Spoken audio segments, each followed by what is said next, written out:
And you know, another thing that I found that worked really, really well for me to help like calm me down was doing meditation.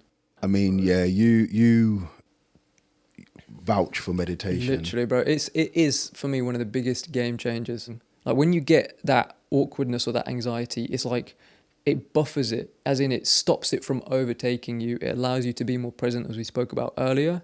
It's like it gives you the mental bandwidth to think clearly, and you're not so like outcome dependent on making this conversation perfect or coming across like Mr. Perfect, making the date work, etc.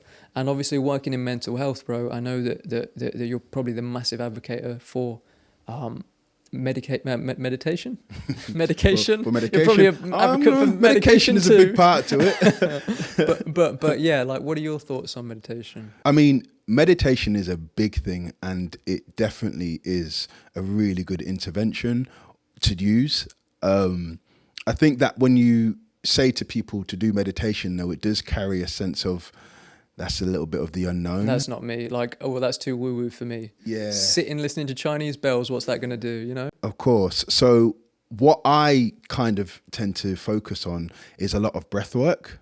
For example, if I was to say, if you want to do some meditation, I would say focus on more doing some breathing techniques.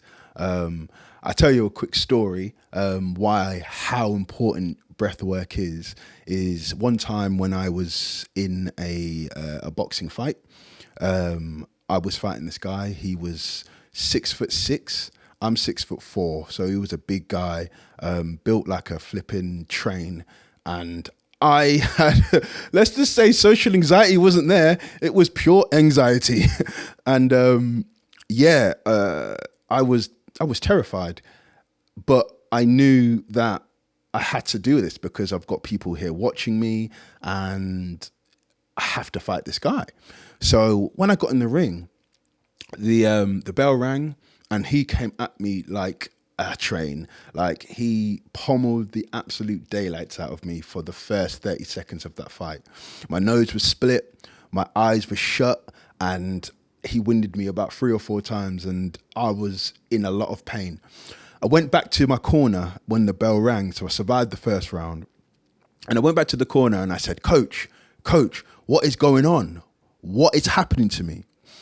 So you weren't doing well, as in your performance was... I was completely... I let the whole experience define me. Okay, overwhelmed you. Overwhelmed me. So, and my coach calmly went like this. He said, follow my hand, and he said, breathe up, breathe down, breathe up, breathe down. He did it 3 times, and it then focused me and calmed me down. And then I said to him, what do I do? And he goes, the reason why he's beating you right now is because you're not breathing. What do you mean I'm not breathing? Yeah, I'm breathing right now. Can you not see my heart? He said, Seb, you're not breathing.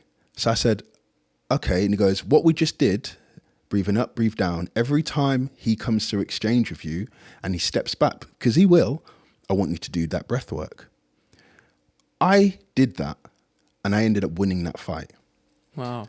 And since then, I've always felt that breath work is probably one of the most important things to do to help reduce that anxiety.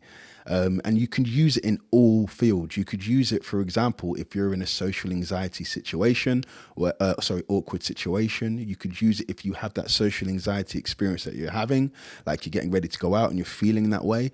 Just a moment of breath work does absolute wonders. So and that's very much linked to meditation as well, because it helps you be in that present moment. It helps you focus on getting rid of the noise and focusing on what's important.